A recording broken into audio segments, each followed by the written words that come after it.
All right, Go fans. So I think I'm ready. I got my, what is this? I'm wearing my Go Congress shirt from 2011 in Santa Barbara, California. I got my 30Q pin on.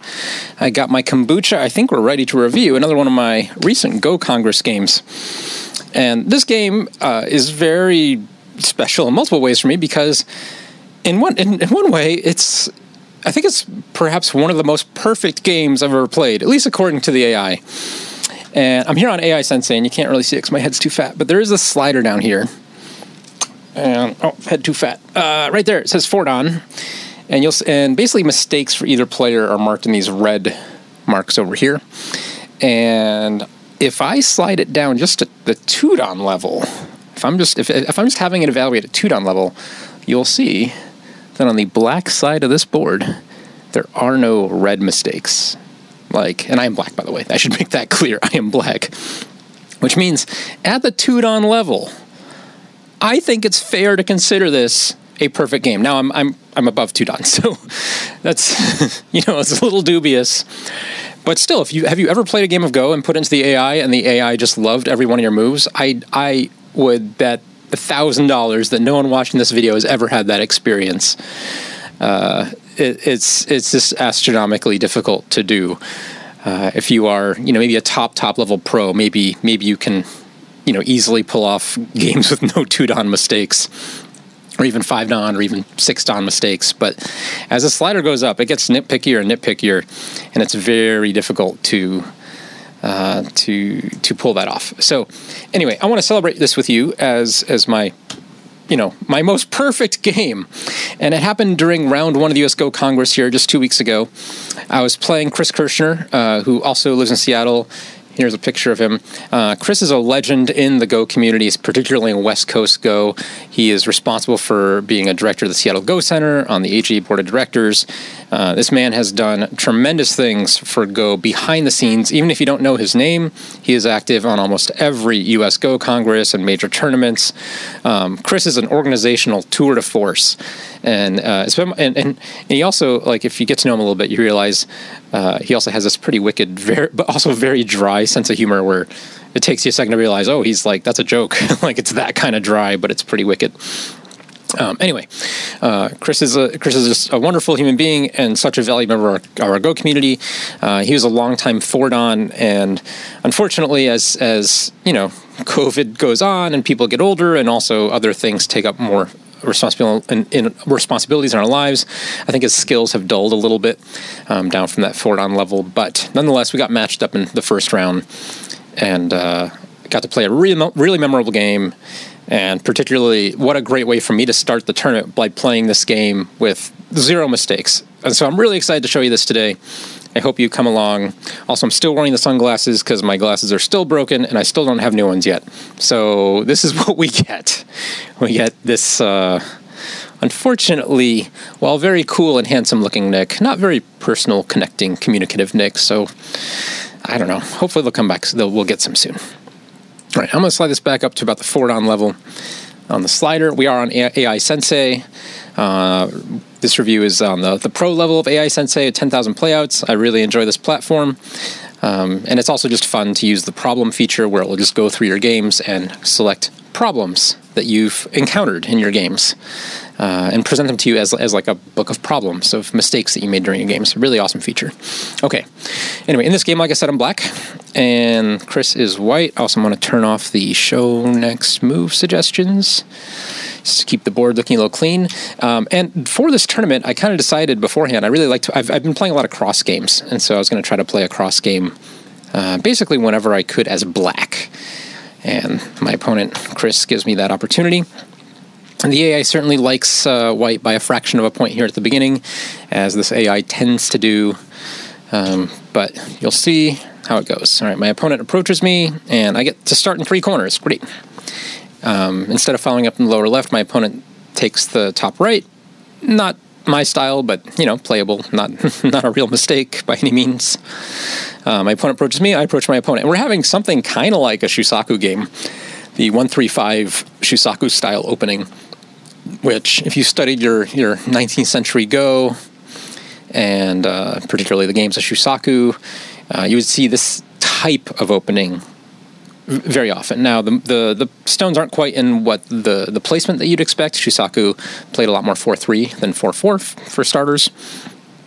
And so the stones aren't quite right in the right placement, but I already had that feeling in that. And so there's a little bit of like a nostalgic, like looking back over hundreds of years of Go and feeling a connection there. That is kind of cool.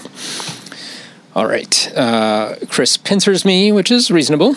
And I play, full-on robot-style Joseki. I think here it's actually better for white to push and cut, but it's all good. Like, these are, like we, for the most part, we play a pretty strong game here. As you can see, you'll see just lots and lots of green moves and occasionally a blue one here throughout this opening. And through here, I take this nice enclosure down here, fully preparing a full-scale invasion on the left that, spoiler alert, isn't going to happen for a while, but you'll see why. Instead of defending something over here or following up here, Chris decides to push up. Now, the robot, what's interesting, says it's a 0.1 loss. In other words, totally great, totally acceptable move. I actually thought this was a slight mistake while we were playing the game. Just to remind you guys, the Go Congress tournament games, again, this is the biggest North American gathering of Go players and the biggest tournament in the US every year.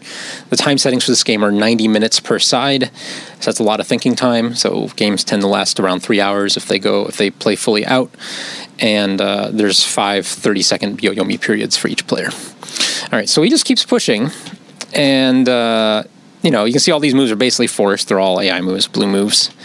And then he comes over here to finally approach the top right. That's very sound, very logical. The reason why I thought this was kind of a mistake for white at the time was getting to sort of move out in this direction kind of injured. Like if white's not going to defend over here, all these stones are going to help me when I invade and attack this later, number one. And number two, what we're fighting about, what we keep pushing about, is really this cut. This cut is very dangerous. And let me just illustrate. If white just says, no, I capture your stone, well, there's this problem where black can just capture a stone, break in, and potentially eat the entire corner. And so this weakness is very serious.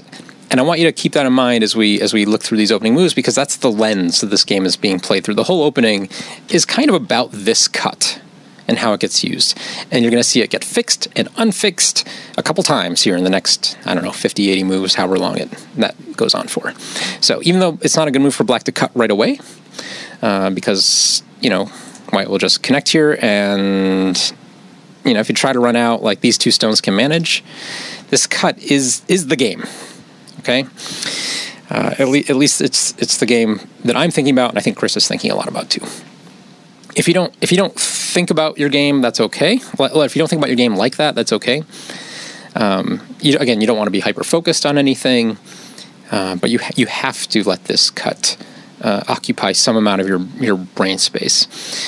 Yes, the game's about lots of other things, like invading this left, how to deal with this top right, etc., etc. But anyway, I'm just drawing your attention there. We play out something like a Joseki. And then Chris takes this other Hane instead of defending the corner.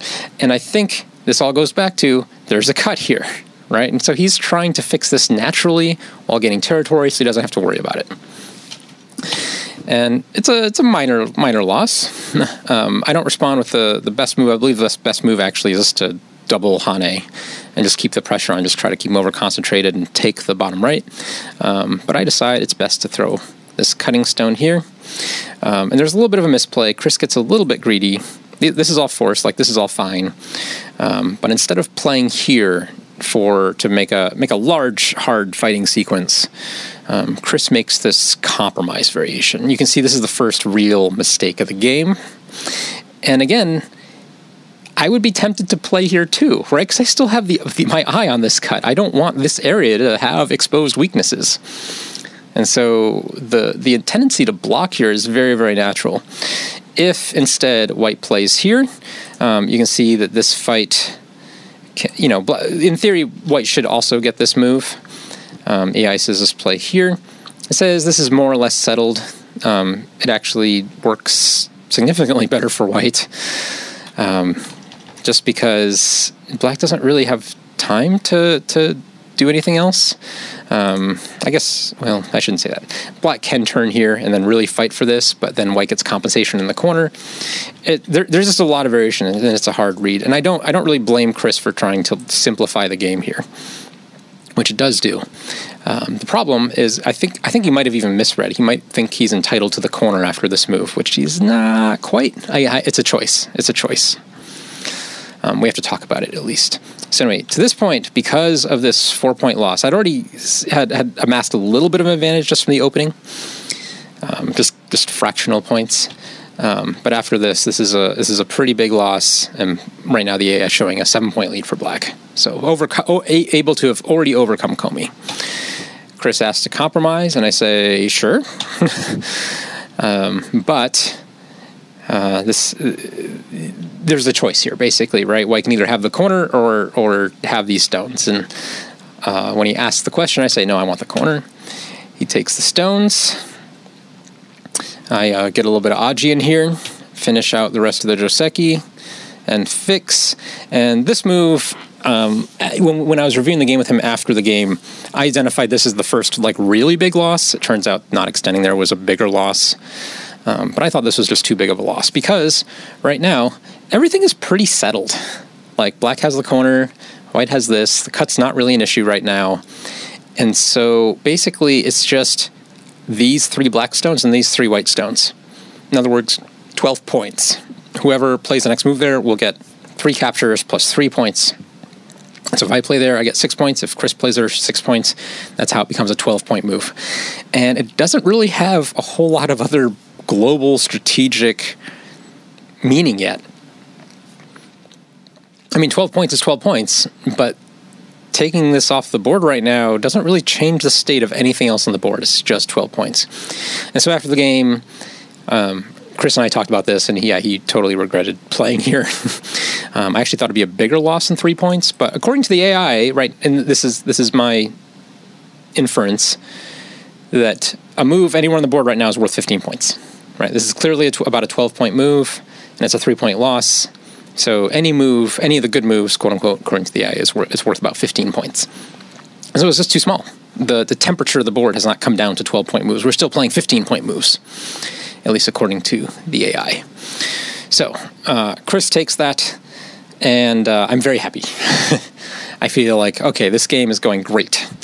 I got almost a 9-point lead. Chris has one glub, I don't know what noun to use, 1 unit of significant territory, some thinness over here, this stone can be attacked, and I have Sente. I feel very in control. So my choice is to either start something up on the left and fight, or take over the right. And I don't know which one's better. I think the AI agrees that, yes, taking it this way is best. Although I think the AI wants me to cut here and then go back to the left. Let's see. Oh, no, it still wants me to play the right. It just wants me to play the right. But you can also see all the moves that it's considering that it thinks are good on the left, too. So the AI can't quite make a definitive conclusion other than to say it does end up playing on the right first. But all these are within a fraction of a point. So actually, even B, it says plus 0.1. So it hasn't investigated this move far enough, but just in terms of raw points, on its cursory glance, at least, under just 10,000 playouts, it thinks B is the most valuable, but it has the most confidence in A. So what are you going to pick? You know, this is almost totally up to you as a Go player. Anyway, instead of playing here, I decide to basically quash this stone. And this is slow. And not only is it slow, the AI says it's a 3-point loss. Huge loss. It doesn't quite give it a mistake yet for the level in the settings, but this is a surprising loss. Like, this move feels good to play as black. Totally gets control of the center. It's the kind of move you want to play, right? There's no ladder right now. I can capture that stone. Chris senses this right getting very large. He's like, okay, I got to start settling. For me, I think this is too close. I would not play there. If I was white, this feel like this type of move tells black how to play, right? This move is like, I'm going to dig a little hole right here. And black's like, okay, you buddy, you go dig your little hole. Like, it's very inflexible. Because black's just going to come from the outside and squeeze it. I want to play moves that are more like this or this. And let's see what the AI says. AI says, yeah, it likes B quite a bit. Where, yes, if you play B, black can invade here, but white's just going to run away. And this feels too small now. And if black comes on the outside, then white actually has a much easier time making life. White can play another move like here to make life. So, yes, this 46 felt like a mistake to me in game. Again, it's a minor one. But again, we're playing serious a very serious tournament Go game with long timers. We're having lots of time to think. I looked forward to taking advantage of this, and so I immediately played A. This is just no thinking. Like, white is just groveling for the world's tiniest group here. Take the best deal, right? In my last video with the Sean Ray game, I didn't quite dwell on that idea enough, but I told you that was my overarching strategy. This is a very clear example of this is the deal my opponent's offering at a discount. It's just to hem it in from the outside. If Chris played B, I don't know, like I think this is the best deal, but it doesn't feel as good because white's going to settle even larger and more confidently. Certainly, this is a bad deal. Like it's a harder question. Right, when white plays this, the deal is easy. So take the outside. Here, Chris leaps, but that leaves a lot of defects. There's peeps, and he can be undercut. This is just fun. Like right now, I am having a great game in my mind. I'm getting to play the game of Go that I want. My opponent has a 30-ish point territory pretty solidly already, but where is white ever going to have fun on this board again? Like, look at this left. Like, how is white going to have, if black gets any move over here, this is just torture for white. White has to manage two groups. Ugh, painful. This group, not safe. Never going to feel fun. Has already taken cash. Like, forget about trying to win. Just to think about having fun on this board.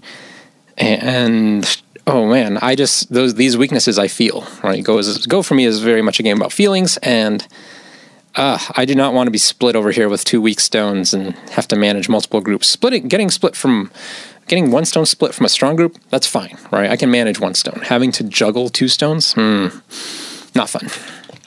Maybe it's fun for you. Maybe you have a sadistic or a masochistic streak. That's what it is. So here, this move is threatening the ladder. The AI is like, you don't care about the ladder, just keep pushing, just make this outside stronger.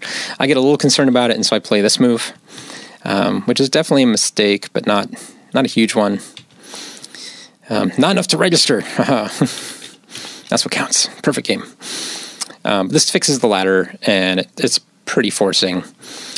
Chris plays this move, which I think is, during the game I looked at it real cross-eyed. This is not a good shape. This doesn't really help you get eyes. It solves the problem at hand, I give it that, but very crudely so. Let's see what the AI wanted. Oh, wait. Oh, yeah, the AI is like, don't even bother saving this stone, just fight for the outside. Sorry, that was already on. Couldn't even tell. All right, so this gave me more momentum again, and again, the AI is just like, someone take control of center. This move is huge. It's forcing for either player, not quite as forcing for black, but certainly forcing for white. And basically, it makes black not have to worry about the ladder. Black can get some other free stuff, and I'm just sort of biding my time to take it.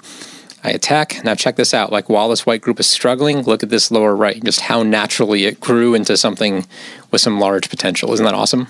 This is fun Go to me. When you're just collecting interest payments, just cashing in on this weak group, just attack, and boom, you have all these points that you found out of nowhere. So fun. So Chris, he is pooping his pants a little bit. He's got this group that is Doesn't have any prospects, doesn't really have shape, and he's just on the run. And so the guy's like, yeah, if you're just going to run, like, you're not going to win this game. And so you can see that meter start to go more and more towards him. I play another move. I'm just cashing in more of those little interest payments, saying, hey, I want even bigger. Again, I should play there. But regardless, Chris keeps following. We keep running out. Now I get the move that the AI wants. The AI is so much happier and rewards me with an 18-point advantage.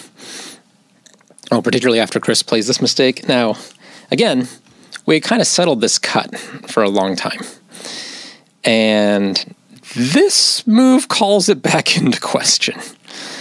This move has odd. This move's basically just an overplay. That's all I'm saying, is this move is an overplay.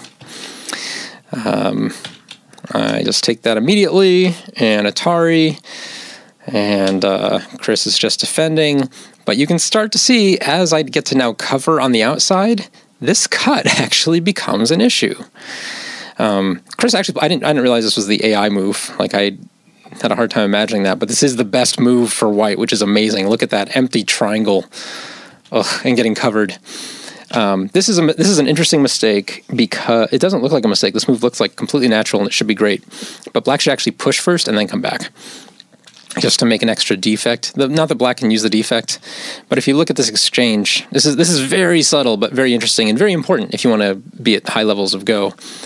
As far as the black stones are concerned, everything is exact. Every black group has the same number of liberties. The cuts are all in the exact same place.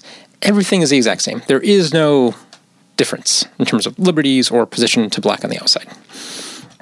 But if black finds time to play this right now, white's going to respond here.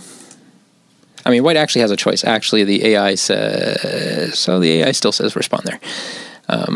Oh, no. Oh, the AI is confused. Yeah, the AI... Actually, at this point, the AI is like, no, change direction, give up. Like, this didn't work.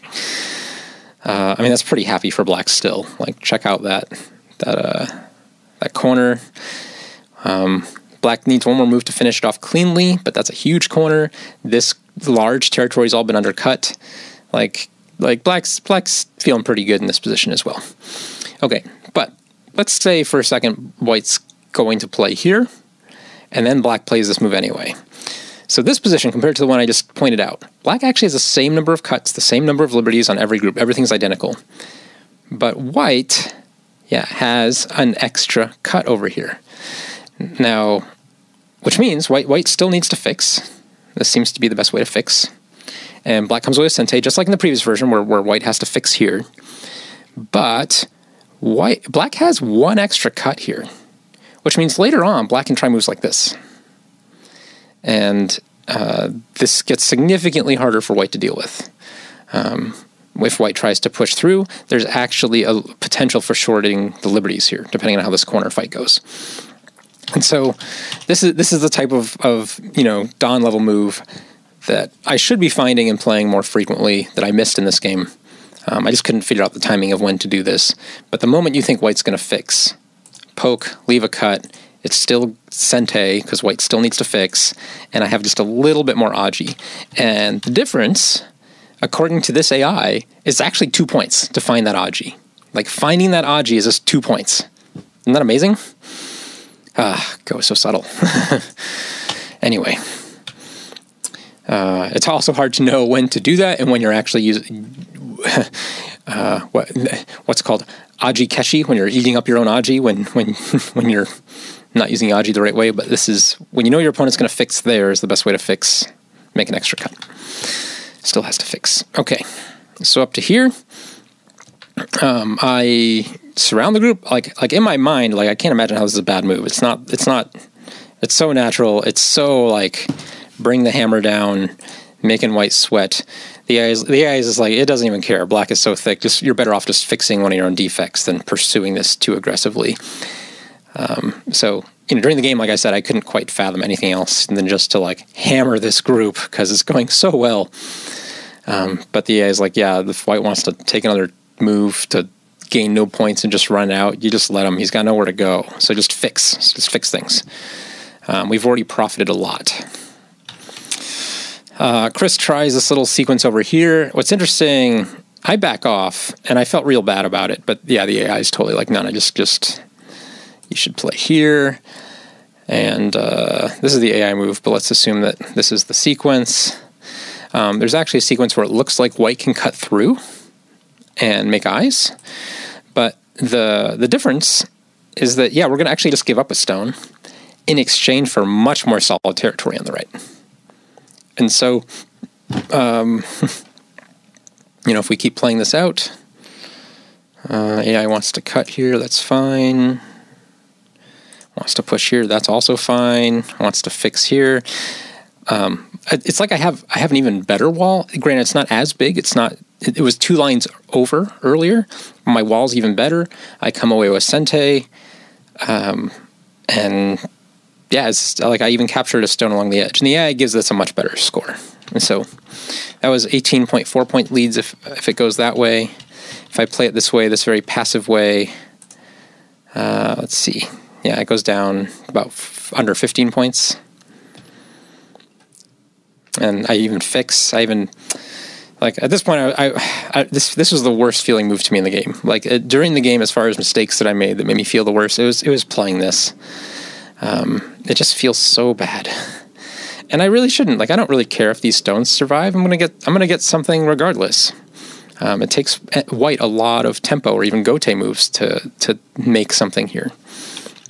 And so I should just, go look at the left. The left, so long ago, right? I had this big decision. Is the right more important or the left? And I couldn't decide. It's hard to decide. I just decided, let's play the right. Well, the left is still huge. And I don't quite take advantage of it. White peeps, and I counter peep, which is real interesting. I thought my move was actually quite good during the game. But after this, Robot's like, don't even care, just play this move, fix this cut, and then you can deal with this. It doesn't, like, if white wants to take stuff here, see, make that for Aji, and I suspect to come back over here. Come on, AI, what are you gonna do? We're thinking? It has no moves. How do you not have any moves? Let's drink kombucha. Raspberry kombucha. Wow, it wants to just live over here. Okay. That's fair. So it's still not able to completely convince itself that it should be following up this peep. All right, if we play this. Oh, wow, it wants to get some more Aji here first? What? Robot. All right, fine. Here, we'll give you some Aji. No, this doesn't work.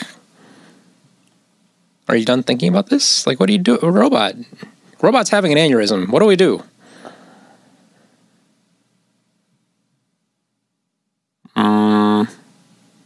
What? What? What the hell? What is going on? What is going on?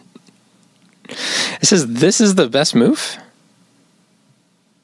All right, I want to play this move because this is clearly more intuitive.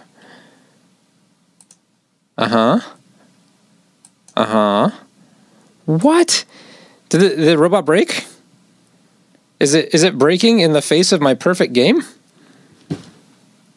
How? What is this? What is this? All right. AlphaGo just had a least Sadal style meltdown. All right. I can't trust you, robot. I don't know. Here, back to, I'm the expert. I'm the one who played the perfect game. Right. All right, good. Glad we're all in agreement. Hey, where's my game moves? Here we go. All right, well, anyway. In response to this peep, I played this peep, which I thought actually was really neat in terms of how it worked. White pushed up, I pushed in. Robot says pulling back is better. Robot is really worried about this cut because there's also this cut. And so Robot, this is where the robot is. The reality is I don't even care about, like in my mind, I don't really care about these 3 stones. If I get to take control of the left, and if I get to kill something on the left, then I'll give up 3 stones. And that's some foreshadowing for you. Block, run this out, cut, white jumps out. I play there, which Robot says is a mistake at the forward on level at least. I thought this was kind of Sente-ish, actually. And Chris agreed, but the Robot says no. Like, it's actually better to cut here and just try to capture these 3 this way rather than try to connect up, which makes sense. Capturing these three is better than these three, but this is still a capture. Also a mistake for the 4-on level. This is a huge point move, though. Like, I don't think anyone can underappreciate how many points that 3/3 stone is in the corner. If white gets it, that's like an additional, 6 to 8 points of white territory. If black gets it, it's like another 6 to 8 points of black territory. Like, it's huge move. And there's also a little bit of a shape point here too. If white plays this move, right, this creates a little, like I have to fix at some point. The difference is huge. But anyway, it's true I don't need it. It's a little greedy. It's actually very much the equivalent kind of same thing as this. A little bit more board repercussions than the 3-stone capture over here. But still, Chris finds this cut.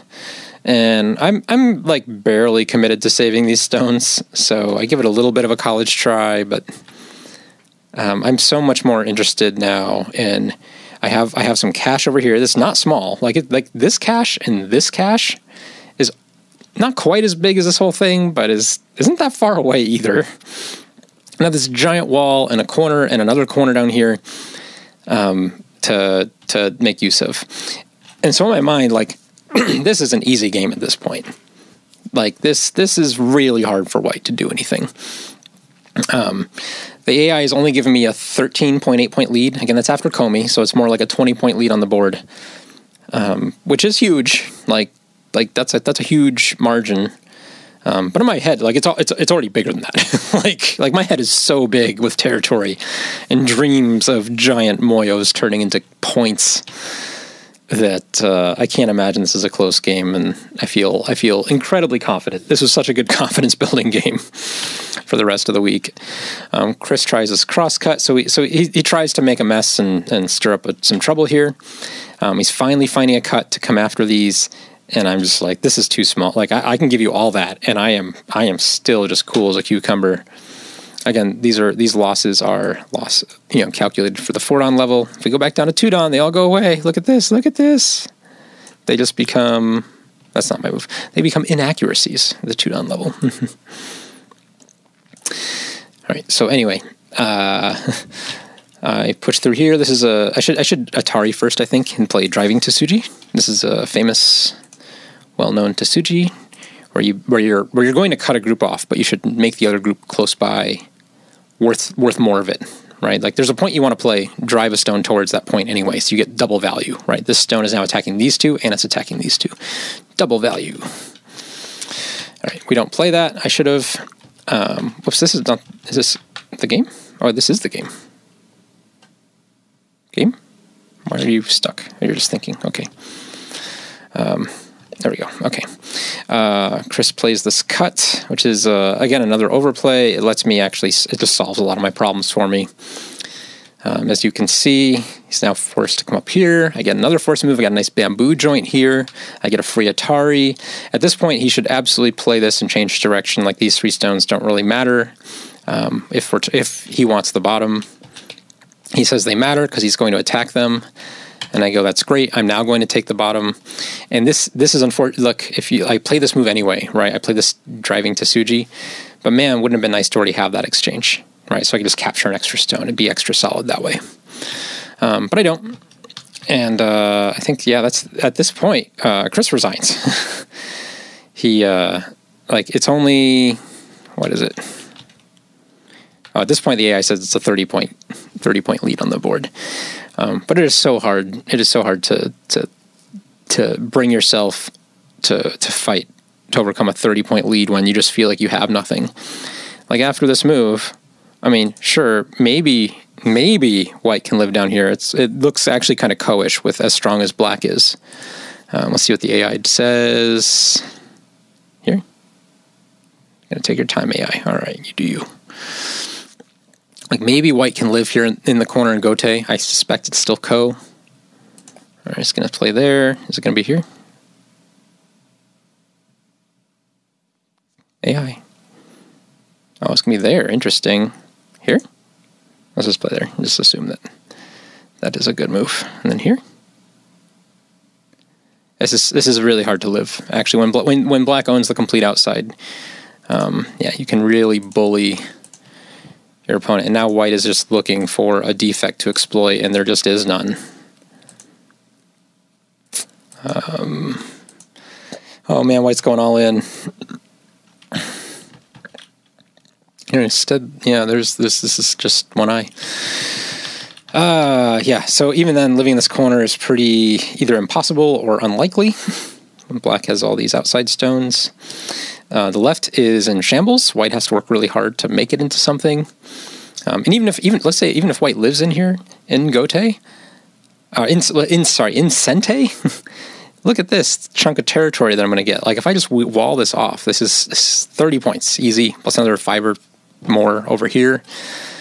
So minimum, let's say this is a 35-point territory. If white gets the best result white can think of, that immediately cancels out white's largest territory. And so not factoring the top left, or the top right, or the bottom left, how is white going to compete with that? Right? Even if this goes as good as it can. And I think that's what Chris was seeing. Like, he was just like, I have nothing on this board to do. And, you know, he to Chris's credit, and I should also mention, like, you know, he was up late volunteering and putting together tournaments and making sure everyone had their COVID vaccines. And, like, again, he's here at the Congress working hard. And so, you know, I feel a little bad for a guy who's had little sleep and is working really hard and playing these you know, high-level tournament games.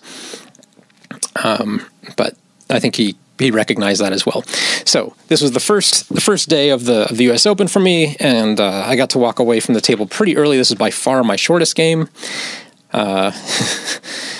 which is another reason why it didn't have any mistakes at the 2-down level, because I didn't need to play it all the way out, and it was just about 100 moves, or a little over that.